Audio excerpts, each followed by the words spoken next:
ಸ್ನೇಹಿತರೆ ನಮಸ್ಕಾರ, welcome back to Kannada fashion world. Friends, ನಾನಿವತ್ತು ಬ್ಲೌಸ್ನಲ್ಲಿ ನಿಮಗೆ ಶೋಲ್ಡರ್ ಹಾಗೆ ನೆಕ್ ವಿಡ್ತಲ್ಲಿ ಪ್ರಾಬ್ಲಮ್ಸ್ ಇರುತ್ತಲ್ವ, ಅದ್ರ ಬಗ್ಗೆ ನಾನು ಮಾಹಿತಿನ ಕೊಡ್ತಾ ಇದ್ದೀನಿ. ನಾನು ಈಗ ಇಲ್ಲಿ ಬ್ಯಾಕಿಗೆ ಮಾರ್ಕಿಂಗ್ ಮಾಡ್ತಾ ಇದ್ದೀನಿ. ನೋಡಿ, ನಾವು ಒಂದು ಬ್ಯಾಕ್ ಅಂತ ನಾವು ಮಾರ್ಕಿಂಗ್ನ ಮಾಡ್ಕೋಬೇಕಾದ್ರೆ ನೀಟಾಗಿ ಮಾರ್ಕ್ನ ಮಾಡ್ಕೋಬೇಕಾಗತ್ತೆ. ಇದೆಲ್ಲ ನಿಮಗೆ ಆಲ್ಮೋಸ್ಟು ಮಾರ್ಕಿಂಗ್ ಎಲ್ಲ ಗೊತ್ತಿರತ್ತೆ.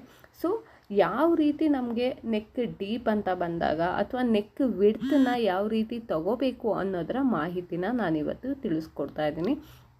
ಕ್ಲೀನಾಗಿ ನಾವು ಫಸ್ಟು ಒಂದು ಬ್ಯಾಕ್ನ ಡ್ರಾ ಮಾಡ್ಕೊಳ್ಳೋಣ. ಡ್ರಾ ಮಾಡ್ಕೊಂಡಾಗ ನಾವು ನಿಮಗೆ ಎಕ್ಸ್ಪ್ಲೈನ್ ಮಾಡೋದಕ್ಕೆ ಈಸಿಯಾಗಿ ಆಗುತ್ತೆ. ನಮಗೆ ಬ್ಲೌಸ್ ಅಂತ ಅಂದಾಗ ಬ್ಯಾಕ್ ಯಾವ ರೀತಿ ಬರುತ್ತೆ ಅದೇ ರೀತಿಯಾಗಿ ನಾನು ಇವಾಗ ಇಲ್ಲಿ ಡ್ರಾನ ಮಾಡ್ತಾ ಇದ್ದೀನಿ. ನೀಟಾಗಿ ನಾವು ಡ್ರಾ ಮಾಡ್ಕೊಂಡಾಗ ನಮಗೆ ಒಂದು ಇಮ್ಯಾಜಿನೇಷನ್ ಅನ್ನೋದು ಬರಬೇಕು. ಒಂದು ಬ್ಯಾಕ್ ಅಂತ ಅಂದಾಗ ಯಾವ್ಯಾವ ಪಾರ್ಟ್ ಎಲ್ಲೆಲ್ಲಿ ಬರಬೇಕು ಅನ್ನೋ ಥರ. ಈಗ ಒಂದು ಶೋಲ್ಡರ್ ಆಗ್ಬೋದು, ಹಾರ್ಮೋಲ್ ಆಗ್ಬೋದು, ಫುಲ್ ಲೆಂತ್ ಆಗ್ಬೋದು, ಡಾರ್ಟ್ ಆಗ್ಬೋದು. ಈ ರೀತಿಯಾಗಿ ಒಂದು ಬ್ಯಾಕ್ನ ನಾನು ಡ್ರಾ ಮಾಡಿದ್ದೀನಿ. ಹಾಗೆಯೇ ಇಲ್ಲಿ ಹಾರ್ಮೋಲ್ ಶೇಪ್ನ ಕೂಡ ನಾವು ಹೇಗೆ ಬಟ್ಟೆ ಮೇಲೆ ಮಾರ್ಕ್ ಮಾಡ್ಕೋತೀವಿ ಅದೇ ರೀತಿಯಲ್ಲಿ ನಾನೀಗ ಇಲ್ಲಿ ಮಾರ್ಕ್ನ ಮಾಡಿದ್ದೀನಿ. ನೋಡಿ, ಈ ರೀತಿಯಾಗಿ ಬಂದಿರುತ್ತೆ ಒಂದು ಬ್ಯಾಕ್ ಅನ್ನೋದು. ಈಗ ನಾವಿಲ್ಲಿ ಪಕ್ಕದಲ್ಲೇ ಫ್ರಂಟನ್ನು ರೆಡಿ ಮಾಡ್ಕೊಳ್ಳೋಣ. ಸೇಮ್ ಇದೇ ರೀತಿಯಾಗಿ ಬಂದಿರುತ್ತೆ. ಈ ಫ್ರಂಟಲ್ಲಿ ಏನು ವೇರಿಯೇಷನ್ ಅಂತಂದರೆ ಪಟ್ಟಿ ಬಂದಿರುತ್ತೆ. ನಮ್ದು ಏನು ಫುಲ್ ಲೆಂತ್ ಬಂದಿರುತ್ತೆ ಅಷ್ಟೇ ಬಂದಿದ್ದು ನಮಗೆ ಅಲ್ಲಿ ಎಕ್ಸ್ಟ್ರಾ ಪಟ್ಟಿ ಬಂದಿರುತ್ತೆ. ಫುಲ್ ಲೆಂತಲ್ಲೇ ನಾವು ಸ್ವಲ್ಪ ರೆಡ್ಯೂಸ್ ಮಾಡಿ ಅದನ್ನು ನಾವು ಪಟ್ಟಿನ ಮಾಡ್ಕೊಬೋದು. ಸೊ ಈ ರೀತಿಯಾಗಿ ನಾವು ಫ್ರಂಟ್ ಮತ್ತು ಬ್ಯಾಕ್ನ ನಾವು ರೆಡಿ ಮಾಡ್ತೀವಿ. ಇದರಲ್ಲಿ ಚೇಂಜಸ್ ಹೇಳೋದ್ನಲ್ಲ, ಪಟ್ಟಿ ಒಂದು ಬರುತ್ತೆ. ಹಾಗೆಯೇ ನೆಕ್ ಡೀಪ್ ಫ್ರಂಟಲ್ಲಿ ನಾವು ಹೆವಿ ನೆಕ್ ಡೀಪ್ ಅಂತ ಅಂದರೆ ಒಂದು 7 ಇಂಚು 8 ಇಂಚು ಲಾಸ್ಟ್ ಅಂತ ತೆಗಿತೀವಲ್ಲ ಫ್ರೆಂಡ್ಸ್. ಸೊ ಹಾಗಾಗಿ ಈ ರೀತಿಯಾಗಿ ತೆಗಿಬೋದು. ಈಗ ಇಲ್ಲಿ ನಾನು ಪಟ್ಟಿಗೆ ಕೂಡ ನೋಡಿ ಈ ರೀತಿಯಾಗಿ ನಮಗೆ ಫ್ರಂಟ್ ಆಯಿತು ಅಂತ ಅಂದಾಗ ನೋಡಿ ಇಲ್ಲಿ ನಮಗೆ ಈ ರೀತಿ ಬೋಟ್ ಶೇಪ್ನ ಪಟ್ಟಿ ಬಂದಿರುತ್ತೆ. ಸೊ ಈಗ ಇಲ್ಲಿ ನಾವು ಬ್ಯಾಕ್ ಮತ್ತು ಫ್ರಂಟ್ನ ಮಾರ್ಕ್ ಮಾಡ್ಕೊಂಡಿದ್ದೀವಿ. ಹಾಗೆ ಇಲ್ಲಿ ಒಂದು ಡಾರ್ಟ್ ಕೂಡ ಬರುತ್ತೆ. ಅದನ್ನು ನಾನು ನೆಕ್ಸ್ಟಲ್ಲಿ ಎಕ್ಸ್ಪ್ಲೈನ್ ಮಾಡಬೇಕಾದ್ರೆ ಹೇಳ್ತೀನಿ. ಈಗ ನಾವು ಹಾರ್ಮೋಲ್ನ ನಾವು ಶೇಪ್ನ ಕೊಟ್ಕೊಳ್ಳೋಣ. ಫ್ರಂಟು ಬ್ಯಾಕು ಎರಡೂ ನೋಡಿ ಈ ರೀತಿಯಾಗಿ ನಾನು ಬರ್ಕೊಂಡಿದ್ದೀನಿ. ಇದರಲ್ಲಿ ಚೇಂಜಸ್ ಅಂತ ಹೇಳೋದ್ನಲ್ಲ, ನೋಡಿ ಇದಕ್ಕೂ ಇದು ಈ ರೀತಿಯಾಗಿ ಚೇಂಜಸ್ ಬರುತ್ತೆ. ಬ್ಯಾಕಿಗೆ ನಾನು ಡಾಟ್ ಹಾಕಿದ್ದೀನಿ. ಈಗ ಇಲ್ಲಿ ಶೋಲ್ಡರಲ್ಲೇನೂ ಅಷ್ಟೇ ಫ್ರಂಟು ಬ್ಯಾಕು ಎರಡೂ ಒಂದೇ ಶೋಲ್ಡರ್ನ ಇಟ್ಟರು ನಿಮಗೆ ವೇರಿಯೇಷನ್ ಬರುತ್ತೆ. ಹಾಗೆ ಭುಜ ಜಾರುತ್ತೆ. ಈ ರೀತಿ ಪ್ರಾಬ್ಲಮ್ಸು ಈಗಿನ ಸಾಮಾನ್ಯವಾಗಿ ಬರ್ತಾನೆ ಇದೆ. ತುಂಬಾ ಬ್ಲೌಸ್ ಅಂತ ಆಯಿತು ಅಂದರೆ ನಿಮಗೆ ಶೋಲ್ಡರ್ ಡ್ರಾಪ್ ಅನ್ನೋ ಪ್ರಾಬ್ಲಮ್ ಜಾಸ್ತಿ ಬರ್ತಿರುತ್ತೆ. ಹಾಗೆ ಹಾರ್ಮೋಲಲ್ಲಿ ಕುಪ್ಪೆ ಬರುತ್ತೆ ಅನ್ನೋದು. ಬಟ್ ಇವತ್ತಿನ ಈ ವಿಡಿಯೋದಲ್ಲಿ ನಾನು ಶೋಲ್ಡರ್ ಡ್ರಾಪ್ನ ಆಗದೆ ಇರೋ ಥರ ನಾವು ಯಾವ ರೀತಿ ಮ್ಯಾನೇಜ್ ಮಾಡಬೇಕು ಹಾಗೆ ನೆಕ್ ವಿಡ್ತ್ ಬಗ್ಗೆ ನಾನು ತಿಳಿಸ್ಕೊಡ್ತಾ ಇದ್ದೀನಿ. ನೋಡಿ ಫ್ರೆಂಡ್ಸ್, ಈಗ ಇದು ಬ್ಯಾಕು, ಇದು ಫ್ರಂಟ್. ಈ ರೀತಿಯಾಗಿ ನಾನು ರೆಡಿ ಮಾಡ್ಕೊಂಡಿದ್ದೀನಿ. ನಿಮಗೆ ಇಲ್ಲಿ ಬ್ಯಾಕಿಗೂ ಫ್ರಂಟಿಗೂ ಶೋಲ್ಡರ್ ಅನ್ನೋದು ಕೂಡ ಚೇಂಜ್ ಆಗುತ್ತೆ. ಹಾಗೆಯೇ ನೆಕ್ ವಿಡ್ತ್ ಕೂಡ ಚೇಂಜ್ ಆಗುತ್ತೆ. ನಿಮಗೆ ಒಂದು ಮೆಷರ್ಮೆಂಟಿಗೂ ಇನ್ನೊಂದು ಮೆಷರ್ಮೆಂಟಿಗೂ ಮತ್ತು ನೆಕ್ ಡೀಪ್ ಬರುತ್ತಲ್ಲ, ಈ ಡೀಪ್ಗೂ ಏನಾಗುತ್ತೆ, ನೆಕ್ ವಿಡ್ತ್ ಕೂಡ ಚೇಂಜ್ ಆಗುತ್ತೆ ಮತ್ತು ಇಲ್ಲಿ ಶೋಲ್ಡರ್ ಕೂಡ ಚೇಂಜ್ ಆಗುತ್ತೆ. ಇದನ್ನು ನಾವು ಯಾವ ರೀತಿ ತುಂಬ ಈಸಿಯಾಗಿ ನಾವು ಚೇಂಜ್ ಮಾಡ್ಕೊಳ್ಳೋದು. ಈಗ ಒಂದು 28 ಸೈಜ್ ಇರ್ಬೋದು, ಒಂದು 40 ಸೈಜ್ ಇರ್ಬೋದು. ಈಗ ಇದು ತುಂಬ ಸ್ಮಾಲ್ ಸೈಜು, ಇದು ಬಿಗ್ ಸೈಜು. ಈಗ ಇದು ಎರಡಕ್ಕೂ ಶೋಲ್ಡರ್ ಯಾವ ರೀತಿ ತಗೋಬೇಕಾಗತ್ತೆ ಅನ್ನೋದು ತುಂಬಾ ಕನ್ಫ್ಯೂಷನ್ಸ್ ಆಗ್ತಾ ಇರತ್ತೆ. ಸೊ ಅದಕ್ಕೋಸ್ಕರ ಈ ರೀತಿಯಾಗಿ ನಾನು ತೋರಿಸ್ತಾ ಇದ್ದೀನಿ. ಹಾಗೆ ನೆಕ್ ವಿಡ್ತು, ಈ ನೆಕ್ ವಿಡ್ತನ್ನ ನಾವು ಯಾವ ರೀತಿ ತೊಗೊತೀವಿ ಅನ್ನೋದು ಕೂಡ ಡಿಪೆಂಡ್ ಆಗುತ್ತೆ. ಈ ನೆಕ್ ವಿಡ್ತನ್ನ ನಾವು ತುಂಬ ಜಾಸ್ತಿ ತೊಗೊಂಡ್ರೆ ಶೋಲ್ಡರ್ ಡ್ರಾಪ್ ಆಗುತ್ತೆ. ಹಾಗಂತ ತುಂಬಾ ಕಮ್ಮಿ ತೊಗೊಳಕ್ಕೆ ಕೂಡ ಆಗಲ್ಲ. ಇದನ್ನು ನಾವು ಯಾವ ರೀತಿ ಮ್ಯಾನೇಜ್ ಮಾಡಬೇಕು ಅನ್ನೋದನ್ನ ನಾನಿವತ್ತು ತೋರಿಸ್ತಾ ಇದ್ದೀನಿ.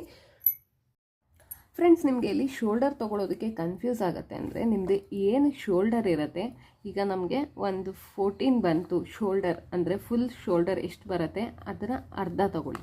ಅದನ್ನ ಆಫ್ ಮಾಡ್ಕೊಳ್ಳಿ. ಆಫ್ ಮಾಡಿದಾಗ ಇದರಲ್ಲಿ 7 ಅಂತ ಬರುತ್ತೆ.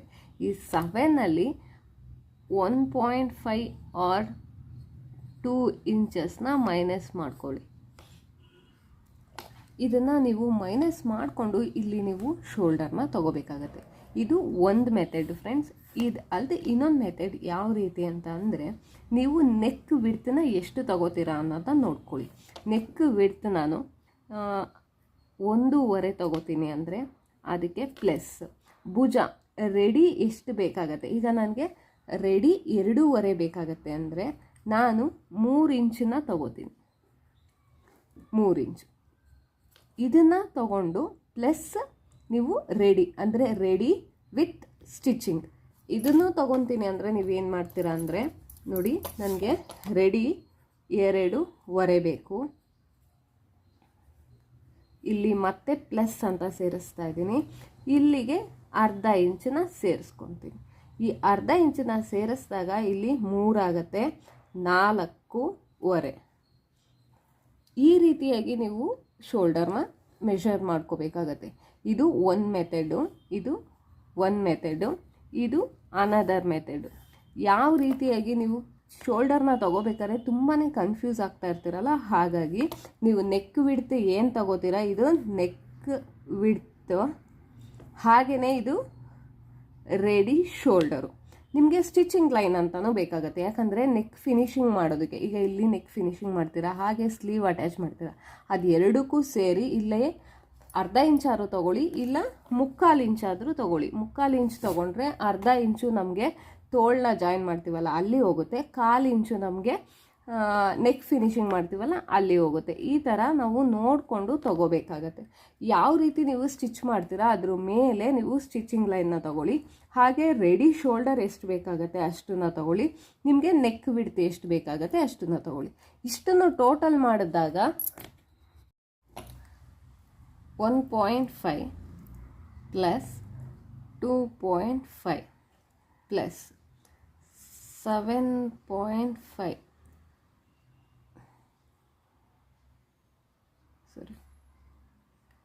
ನೋಡಿ 1.5 ಪ್ಲಸ್ 2.5 ಇದಕ್ಕೆ 3/4 ಇಂಚನ್ನು ಸೇರಿಸ್ಬೇಕು, ಪ್ಲಸ್ 0.75. ಈಗ ನೋಡಿ 4.75. ಈ 4.75ನ ನಾವು ತಗೋಬೇಕಾಗತ್ತೆ. ಈ ರೀತಿ ನೋಟ್ ಮಾಡಿಕೊಂಡಾಗ ನಿಮಗೆ ಗೊತ್ತಾಗತ್ತೆ ಎಷ್ಟಂತ.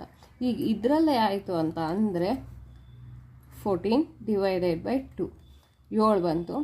ಈ 7ರಲ್ಲಿ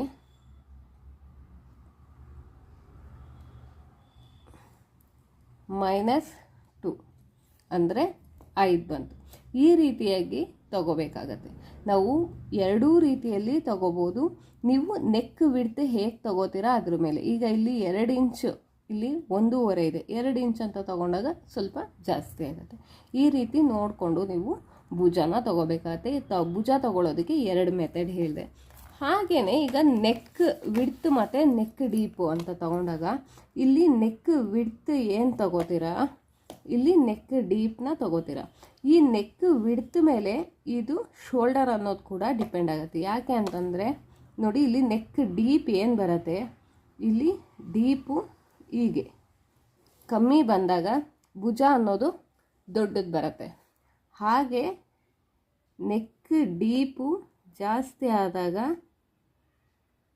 ಭುಜ ಅನ್ನೋದು ಹೀಗೆ ಕಮ್ಮಿ ಆಗ್ತಾ ಹೋಗುತ್ತೆ.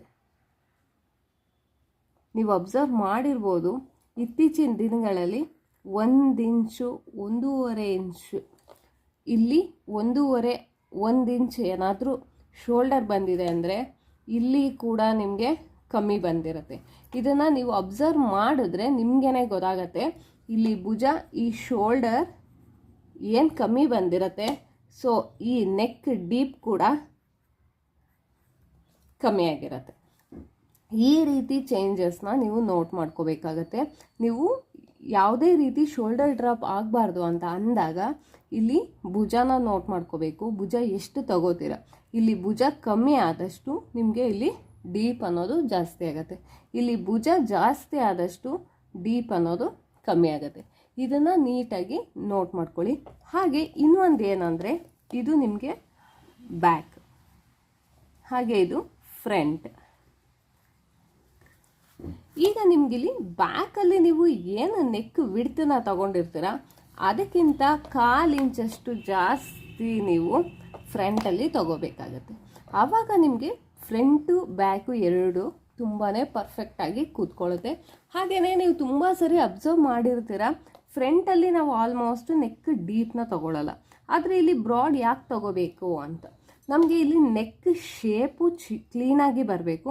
ಹಾಗೆಯೇ ಇಲ್ಲಿ ನಮಗೆ ಬ್ರೆಸ್ಟ್ ಪಾಯಿಂಟ್ ಅನ್ನೋದು ಏನಿರತ್ತೆ ಅದು ನಮಗೆ ಎಳಿತಾ ಇರತ್ತೆ. ಸೊ ಇಲ್ಲಿ ನೀವು ಏನು ಪಟ್ಟಿ ಹಾಕಿರ್ತೀರ ಈ ಪಟ್ಟಿಗೆ ಈ ಪಟ್ಟಿ ಮೇಲ್ಗಡೆಗೆ ಹೀಗೆ ಪುಷ್ ಆಗ್ತಾ ಇರುತ್ತೆ. ಸೊ ಹಾಗೆ ಪುಷ್ ಆಗಬಾರ್ದು ಅಂದಾಗ ಈ ವಿಡ್ತ್ ಕೂಡ ಕರೆಕ್ಟಾಗಿರಬೇಕು. ಇದು ಏನು ಬೋಟ್ ಶೇಪ್ ಬಂದಿದೆ ಇದು ಇದೇ ರೀತಿಯಾಗಿ ಬರಬೇಕು. ಇಲ್ಲಿ ನಿಮಗೆ ನೆಕ್ ವಿಡ್ತ್ ಬ್ರಾಡ್ ತಗೊಂಡು ನೆಕ್ ಡೀಪ್ನ ತಗೊಂಡಾಗ ನಿಮಗೆ ಇಲ್ಲಿ ನೆಕ್ ಡೀಪ್ ತಗೊಂಡಾಗ ಈ ಬ್ರೆಸ್ಟ್ ಪಾಯಿಂಟ್ ಏನಿದೆ ಇದು ಕೂಡ ನಿಮಗೆ ಸಪೋರ್ಟ್ ಆಗಿರೋದ್ರಿಂದ ನಿಮಗೆ ಇಲ್ಲಿ ಸ್ವಲ್ಪ ನೆಕ್ ವಿಡ್ತ್ ಜಾಸ್ತಿ ತಗೊಂಡಾಗ ಕೂಡ ಪರ್ಫೆಕ್ಟಾಗಿ ಬರುತ್ತೆ. ಇಲ್ಲಿ ನೆಕ್ ವಿಡ್ತನ್ನ ನೀವು ತುಂಬ ಕಮ್ಮಿ ತಗೊಂಡ್ರೆ ನಿಮಗೆ ಅಷ್ಟು ಪರ್ಫೆಕ್ಟಾಗಿ ಕೂತ್ಕೊಳ್ಳಲ್ಲ. ತುಂಬ ಸರಿ ಬ್ಲೌಸ್ಗಳನ್ನ ವೇರ್ ಮಾಡಿದಾಗ ಅಬ್ಸರ್ವ್ ಮಾಡಿ ನೋಡಿ, ಆವಾಗ ನಿಮಗೆ ಇದ್ರ ವ್ಯತ್ಯಾಸ ಕಾಣಿಸ್ತಾ ಇರುತ್ತೆ. ಇನ್ನೂ ಒಂದು ಮೇಯ್ನ್ ಪಾಯಿಂಟ್ ಏನಂದರೆ, ನೀವು ಅಬ್ಸರ್ವ್ ಮಾಡಿದಿರೋ ಇಲ್ವೋ ಗೊತ್ತಿಲ್ಲ, ನಾನು ಇಲ್ಲಿ ಯಾವುದೇ ರೀತಿ ಶೋಲ್ಡರ್ ಮಾರ್ಕ್ನ ಮಾಡಿಲ್ಲ, ಎರಡಕ್ಕೂ ಮಾಡಿಲ್ಲ. ಯಾಕೆ ಅಂದರೆ ನಾನು ಇದನ್ನು ಹೀಗೆ ಸ್ಟ್ರೈಟ್ನ ಕಟ್ಟಿಂಗ್ ಮಾಡ್ಕೊತೀನಿ, ಸ್ಟಿಚ್ಚಿಂಗ್ನಲ್ಲಿ ಹೀಗೆ ಕ್ರಾಸ್ ಆಗಿ ಸ್ಟಿಚ್ ಮಾಡ್ಕೊತೀನಿ. ಆವಾಗ ನಮ್ಗೆ ಏನಾಗುತ್ತೆ ಪರ್ಫೆಕ್ಟಾಗಿ ಬರುತ್ತೆ. ನೀವು ಇಲ್ಲಿ ಕಟ್ಟಿಂಗ್ ಮಾಡಬೇಕಾದ್ರೂ ಸ್ಲ್ಯಾಂಟಾಗಿ ಕಟ್ ಮಾಡಿ, ಮತ್ತೆ ಸ್ಟಿಚ್ ಮಾಡಬೇಕಾದ್ರೂ ಕೆಲವೊಂದು ಸರಿ ಸ್ಲ್ಯಾಂಟ್ ಅಂತ ತಗೊಂಡಾಗ ನಾವು ಇಲ್ಲಿ ಕಟಿಂಗ್ ಲೈನ್ನ ತೊಗೊಂಡಿರ್ತೀವಿ, ಮತ್ತು ಇಲ್ಲಿ ಸ್ಟಿಚಿಂಗ್ ಲೈನ್ ಇಲ್ಲಿ ಕೆಳಗಡೆ ಹೋಗಿರುತ್ತೆ. ಸೊ ಲೆಂತಲ್ಲಿ ಕೂಡ ವೇರಿಯೇಷನ್ ಆಗಿರುತ್ತೆ. ಹಾಗೆಯೇ ಇಲ್ಲಿ ನಮಗೆ ಏನು ಸ್ಟಿಚಿಂಗ್ ಲೈನ್ ಬಂದಿರುತ್ತೆ ಅದು ಕೂಡ ಪರ್ಫೆಕ್ಟಾಗಿ ಹಾಕಿರಲ್ಲ ನೀವು. ಆವಾಗ ಏನಾಗುತ್ತೆ ನಿಮಗೆ ಶೋಲ್ಡರ್ ಡ್ರಾಪ್ ಆಗೋ ಪ್ರಾಬ್ಲಮ್ಸು ಜಾಸ್ತಿ ಬರ್ತಾ ಇರುತ್ತೆ. ಸೊ ಹಾಗಾಗಿ ಇಲ್ಲಿ ಏನೇ ಕಟ್ಟಿಂಗ್ ಅನ್ನೋದನ್ನ ಮಾಡ್ದಲೆ ನೀಟಾಗಿ ನೀವು ನೆಕ್ ಫಿನಿಶಿಂಗ್ಸ್ನೆಲ್ಲ ಮಾಡಿ ಡಾರ್ಟ್ ಎಲ್ಲ ಹಿಡಿದ ಆದಮೇಲೆ ಶೋಲ್ಡರ್ನ ಈ ರೀತಿ ಸ್ಲ್ಯಾಂಟಾಗಿ ನೀವು ಮಾಡೋದ್ರಿಂದ ನಿಮಗೆ ಇಲ್ಲಿ ಪರ್ಫೆಕ್ಟಾಗಿ ಬರುತ್ತೆ. ಯಾವುದೇ ರೀತಿಯಾದಂತಹ ಚೇಂಜಸ್ ಅನ್ನೋದಾಗಲ್ಲ, ತುಂಬಾ ನೀಟಾಗಿ ಕೂತ್ಕೊಳ್ಳುತ್ತೆ ಫ್ರೆಂಡ್ಸ್. ಸೊ ಹಾಗಾಗಿ ಇದನ್ನು ಫಾಲೋ ಮಾಡಿ. ನಾನು ನೆಕ್ಸ್ಟ್ ಕಟಿಂಗ್ ಮತ್ತು ಸ್ಟಿಚಿಂಗ್ನ ಕೂಡ ವಿಡಿಯೋ ಅಪ್ಲೋಡ್ ಮಾಡ್ತೀನಿ. ಆವಾಗ ನಿಮಗೆ ಗೊತ್ತಾಗುತ್ತೆ ನಾನು ಯಾವ ಮೆಥಡ್ನಲ್ಲಿ ತೋರಿಸಿದ್ದೀನಿ ಆ್ಯಸ್ ಇಟ್ ಈಸ್ ಅದೇ ರೀತಿಯಾಗಿ ನಿಮಗೆ ಕಟಿಂಗ್ ಮತ್ತು ಸ್ಟಿಚಿಂಗ್ ವೀಡಿಯೋಸ್ ಕೂಡ ಅಪ್ಲೋಡ್ ಮಾಡ್ತೀನಿ. ಆವಾಗ ನಿಮಗೆ ಇರೋ ಕನ್ಫ್ಯೂಷನ್ಸ್ ಎಲ್ಲ ಕ್ಲಿಯರ್ ಅನ್ನೋದು ಆಗತ್ತೆ ಫ್ರೆಂಡ್ಸ್.